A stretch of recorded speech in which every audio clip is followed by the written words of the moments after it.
Hello, everybody. Hello. So, Kim, we have the honor of being the last session of Brand Innovators. That means that we're also the ones that are in between this and cocktails. So what do you say we keep everybody for 2 hours? Let's do it. All right, let's do it. So my name is Jason Blom. I lead strategic partnerships at RTB House. If you don't know who we are a performance DSP that works with brands and retailers to help them with shoppable video and display ads. And I'm honored to be here with Kim Gallagher. And so Kim, I'm gonna let you introduce yourself and then we can jump into a little bit of audience participation before we get started on some of the Q&A. Great. Hi, everyone. I work for Nuuly, which I think some of you here know because you work with me, but the rest of you maybe know, maybe don't. We are the newest brand under the URBN family of brands. So that's Urban Outfitters, Inc., Anthropologie, Free People, Urban Outfitters, and now Nuuly. We're a subscription rental business, and I am the executive director of marketing and customer success. So, we're a small enough group to where we can actually get a little bit of audience participation. Who knows Nuuly? Who has actually heard of Nuuly before today? Okay, great. So about half the audience. Who has actually been on Nuuly.com?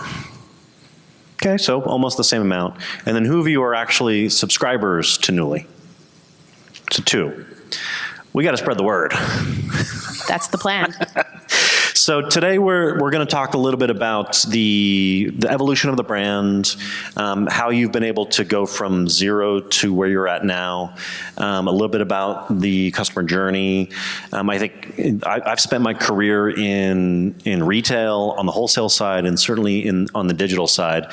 And as you and I have talked about the story around Nuuly, it's just been fascinating around how you've had to what I'll call rethink a lot of the kind of traditional ways of running a retail business, building a brand, operating a lot of the kind of behind the scenes distribution, supply chain, and then marketing. And so I think for me, the theme is really the rethinking of what you've had to do. Obviously, you've spent 14 years at Urban, and coming into Nuuly, it's been, I would say, eye-opening in terms of how you've had to rethink things. So why don't we start there in terms of, what's been the journey thus far with Nuuly and kind of, how has that evolved over the last 6 years? Yes.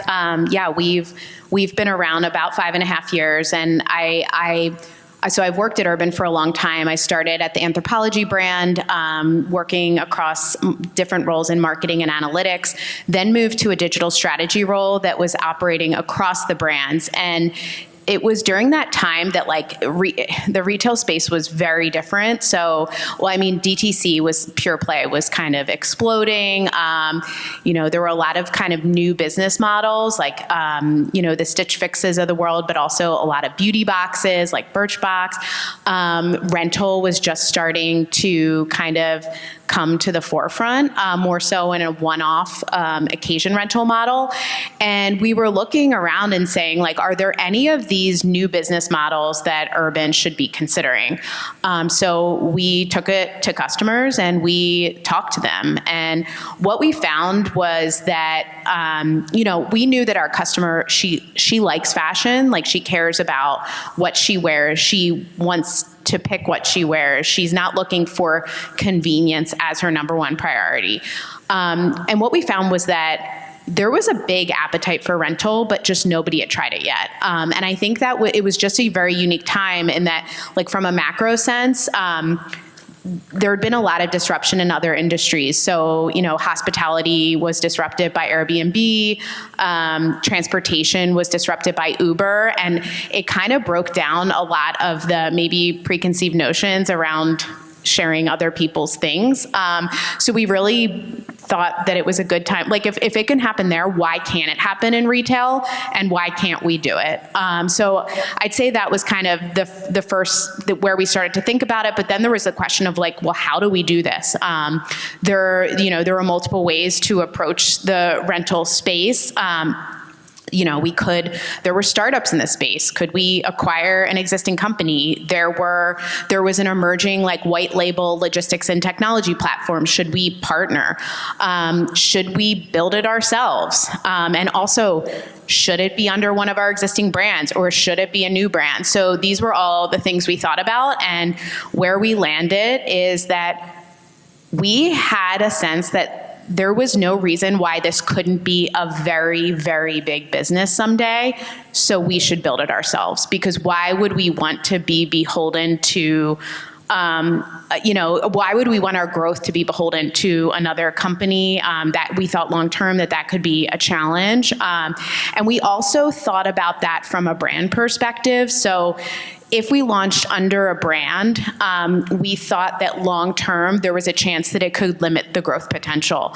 And we looked at the market, and we looked at actually streaming platforms as an example. And we thought, well, anyone that aggregates a lot of content is the one that's most likely to get a lot of subscribers. And we thought, well, it might be similar in this kind of subscription rental space. Whoever has the most styles from a variety of brands, most women do not wear only one brand. They probably would win in the long run. So we decided, let's build a new brand, let's have many brands, and let's build really pretty much all of the technology ourselves. So it's as you and I have prepared for this, I think one of the things that was pretty eye-opening to me was some of the business operations. So things like inventory management, and when you're doing rental, obviously it's not like a traditional retailer where you can buy inventory and basically yield manage. This is different, where you actually have to you have to figure out how to balance inventory. Tell the story a little bit about kind of how you've had to learn that over the last 6 years around some of the seasonal moments and when you need to make sure you have the proper inventory there versus other I would say less seasonal types of products.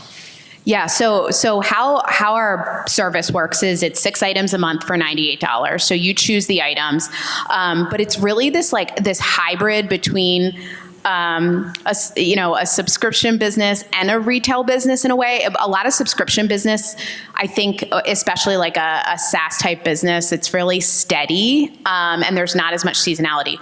Ours, there's a lot of seasonality and it's a subscription, and some items matter a lot more than others, but the data doesn't tell you that necessarily. So you're filling your Nuuly, you're picking 6 items, and you're going to a wedding. You really care about getting that special occasion dress, and then you're going to fill 5 other things that you just happen to like. And they're very tradable, but like if we do not have the occasion stuff in, it's a huge problem.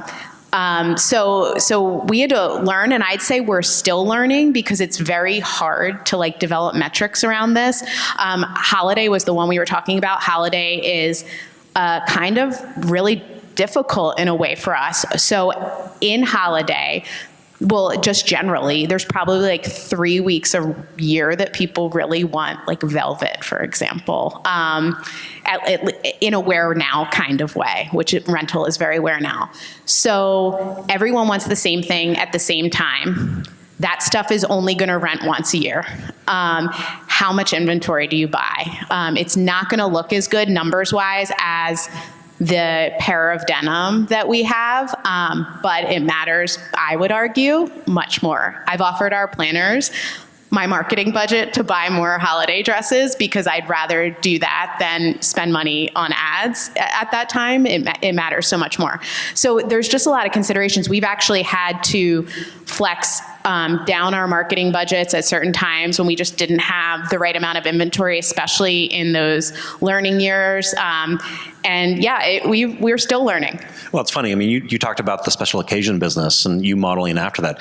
Those are can't miss moments. I mean, you have to make sure for your subscribers you have that type of product for them. Otherwise, they see less value in being a customer of Nuuly. So I think that's just fascinating. Now, in 5.5 years, you've had to balance the growth of the business and profitability of the business. Can you tell us a little bit about how you've done that, and then maybe some of the metrics behind it in terms of how you value it? Yeah, I think so. We're part of a legacy retail company, and I think there's been there's been some advantages of that for sure. I mean, just in terms of getting to profitability, like our expense structure is going to look different because we're part of a company. We have brands. Half of our assortment comes from our sister brands, especially Anthropologie and Free People. There's obviously cost advantages to that. We also leverage a lot of talent from across our organization. So logistics, tech, legal, finance. We don't have to have the SG&A burden that some others in this space might have. But I'd say beyond that, when we were launching, it was a very different time in terms of growth companies. People were growing at all costs. There was not as much regard around profitability, a lot of unlimited shipping models at play at that time. I'd say being a part of a company that was really fiscally disciplined kept our eye on profitability from the beginning. So we knew from the onset that our unit economics were solid, and we just needed to get to a certain scale, and then we would be profitable, and that's what we've been able to do. Well, I guess the benefit is you are a startup within a much larger organization that has a very mature operating procedure. So it's just a matter of executing on the plan and then revising the forecasts, et cetera, Exactly. et cetera.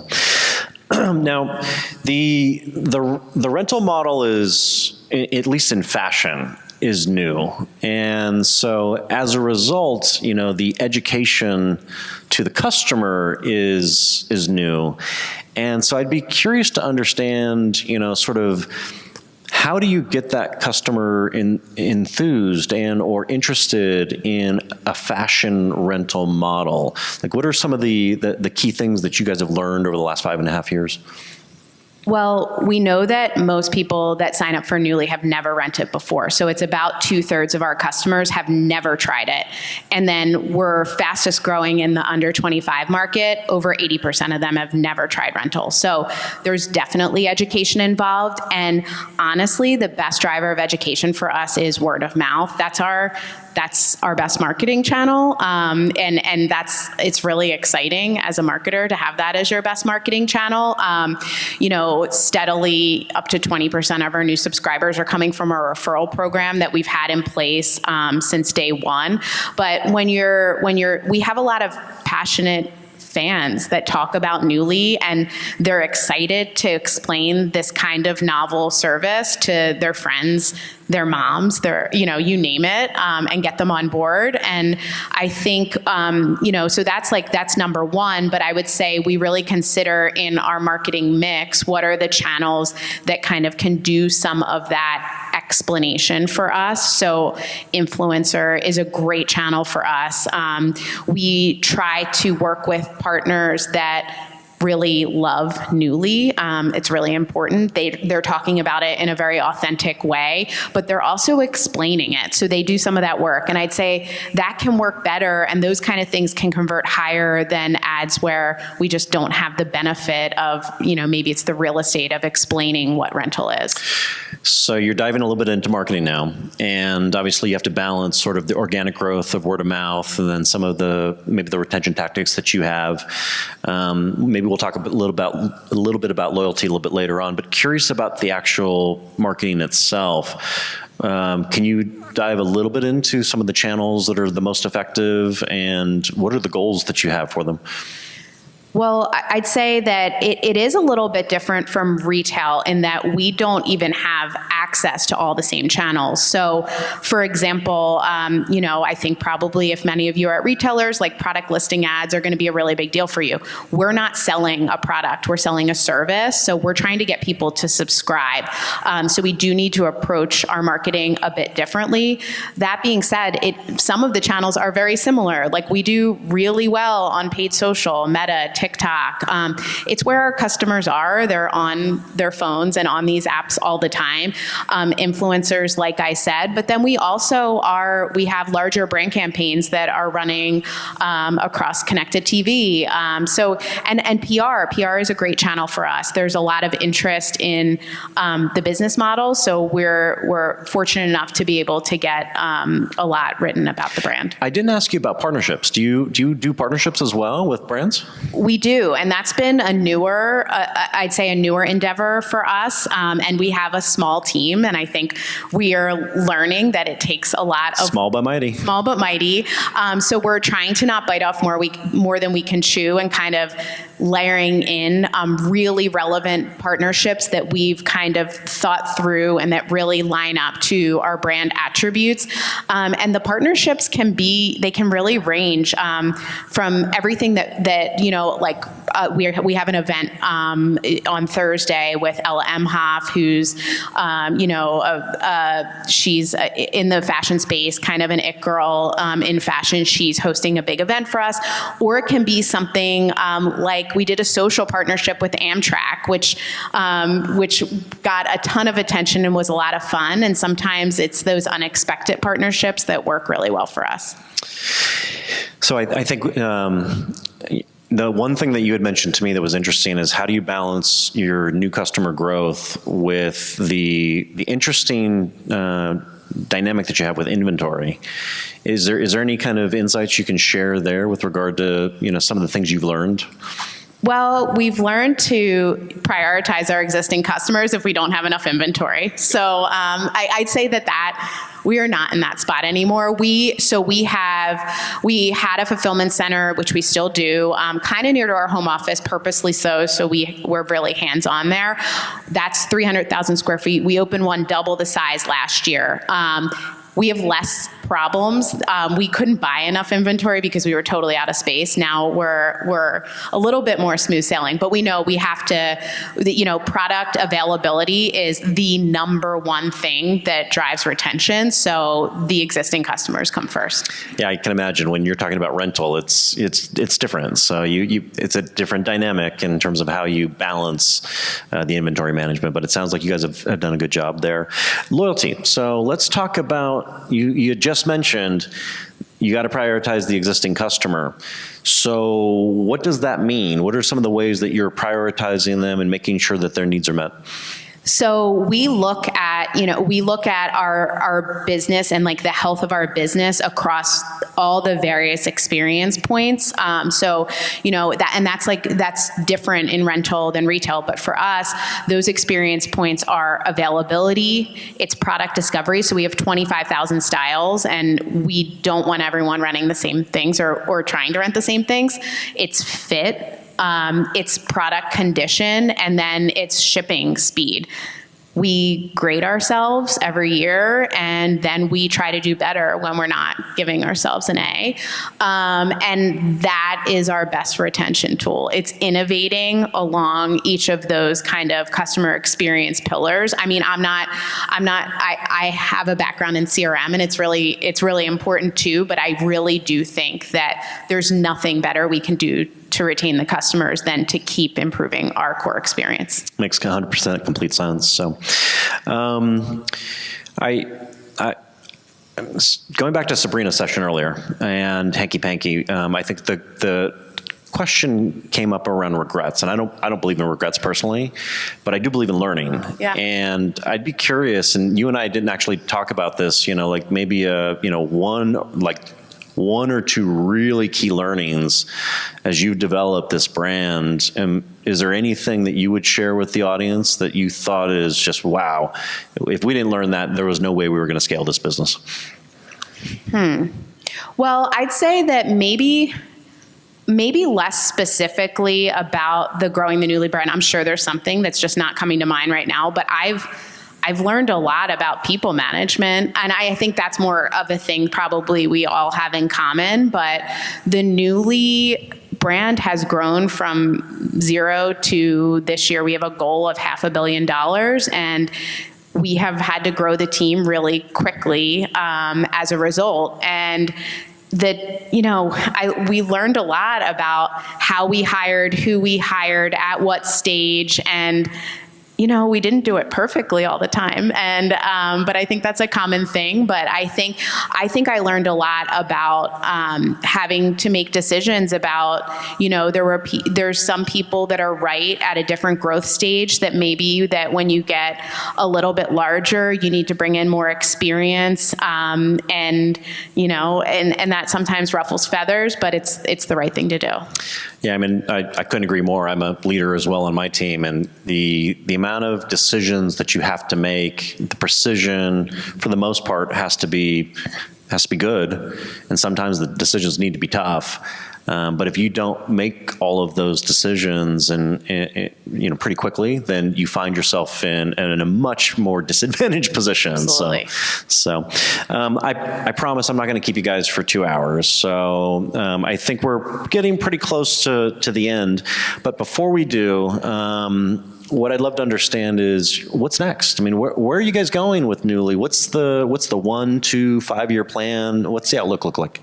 Well, we purposely did pick Nuuly as our name because we didn't want a name that meant anything, and that tied us down. So the plan could be anything in theory, but I mean, I think we have a lot. So first of all, I'll say that, we grew 60% last year and our growth is not slowing down. So on the one hand, we have to keep our eye on the ball. Like we don't need to do the next giant thing. We need to keep growing. We believe that we are still at very early stages of our market potential. So we need to grow our awareness and we need to acquire new customers to our existing business. That being said, right now we're a women's subscription rental company. We could be more than that. There's opportunity for category expansion. There's opportunity for revenue expansion. We have a package that goes out and comes back every month. There's opportunity for geographic expansion. So, I don't know. We're still thinking through what our 5-year plan is. It's in progress, but it's exciting that there's so many different ways to approach it. Can you imagine if I would have asked that question 5.5 years ago? What was your 5-year plan? And you would have said to just be in business? Well, yeah. I mean, that was COVID, so we weren't barely in business. Let alone a $500 million business. So it's wild. We did. I mean, we one mistake that we did make, which was probably somewhat COVID related, is we built a peer-to-peer resale platform and launched that in 2021. It didn't go that well, and it doesn't exist anymore. But now we have Nuuly Thrift Shop, which is available for subscribers. So we have inventory that is available to either rent or purchase at a discount for subscribers, but it ships in your next Nuuly, and it's one of our options for our end of life strategy. There are so many more questions that me personally, I would love to ask you about, things like that, but I will save that for a one-on-one session. I do have a 15-year-old daughter, and I will say that she will be a Nuuly subscriber, especially as she enters junior prom. And, we have prom dresses. Yeah. I mean, it's searched on our site. And I see her closet, just bulging, and it's like, maybe we could rent a couple of things as opposed to buying them. So I'm looking forward to that. Before we wrap up, is there any questions that, from the audience? I'm just thinking about white labeling this for other brands. I mean, is that in consideration? I won't say that it hasn't been brought up, but I don't know. I don't know that it's at the top of the list right now, but we have built so much technology, not only on kind of the front end side of the house, but we're a reverse logistics business that handles a huge laundry facility. We also repair. We've repaired over 1 million garments, so we have a huge team in regards to that. We do inspections, but we also build a lot of software around kind of housing all of our inventory. We have a lot of automation. Everything is tracked on the individual unit level. So there's a lot of tech that's interesting, maybe someday, but I'm not sure. Maybe that's in the 5-year plan. Yeah. Anybody else? All right, well, thank you, everybody. Kim, it was a pleasure to be up here on stage with you and to get to know the Nuuly business. I think this wraps up Brand Innovators.